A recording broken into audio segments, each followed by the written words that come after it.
टंका धन संपत्ति भाई भाई बापा पुओं मध्य कली झगड़ा किसी नुआ कथा नुहे। एठी संपत्ति पाई पुओ बापा को मध्य भूली जाइथाए। गरीब धनी एठी समस्ते टंका पाई दिन राति परिश्रम करिथांती। हेले आज आपण को आमे एमिति एक खबर सुनाइबु जहाकु सुनिले आपण आश्चर्य होइछिबे। आध्यात्मिक परिसर रे रहिबा पाई भगवान को पाखरे निजको समर्पण कर दैछंती एक परिवार। आउ कोटी कोटी टंकार संपत्ति को गरीब और गोशाला को दान करी दीक्षा नहीं जाइछंती। मध्य प्रदेश बालाघाट रो सुना बेपारी राकेश सुराना पत्नी और निज 11 वर्षीय पुओं सहित पाखापाखी 11 कोटीर संपत्ति छाड़ी दीक्षा नेबाकू चली जाइछंती।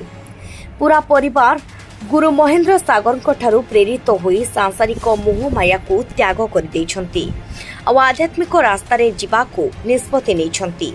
राकेश सुराना पत्नी लीना सुराना पिला बेलू एही दीक्षा नेबाकू इच्छा प्रकाश करथिले। से निजर प्रारंभिक शिक्षा अमेरिका रे करथिबा बेले एहा परि पुणी बेंगलोर रो यूनिवर्सिटी रे मध्य पढ़िथिले। सुराना दंपति पुओ अभय सुराना 4 वर्षर होइथिबा बेले एही दीक्षा नेबा पाई इच्छा प्रकाश करथिले, किंतु बयस कम थिबारु 7 वर्ष अपेक्षा करबाको पड़िथिला। 2017 रे राकेश सुराना मां एही दीक्षा नेथिबा बेले तांकर भौणी 2008 रे एही दीक्षा ग्रहण करथिले। राकेश सुराना बालीघाट अंचल सोना चांदी व्यवसाय सहित जड़ित। आधुनिक एही समाज रे बंचिबा पाई ताहा पुणी सुखमय जीवन यापन पाई ताको पाखरे सबु किछि थिला।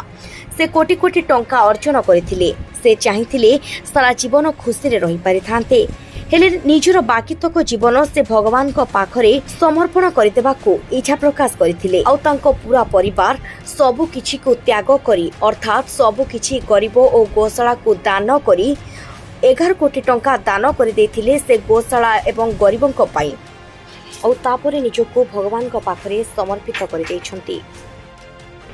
ब्यूरो रिपोर्ट ब्रूस्टे न्यूज।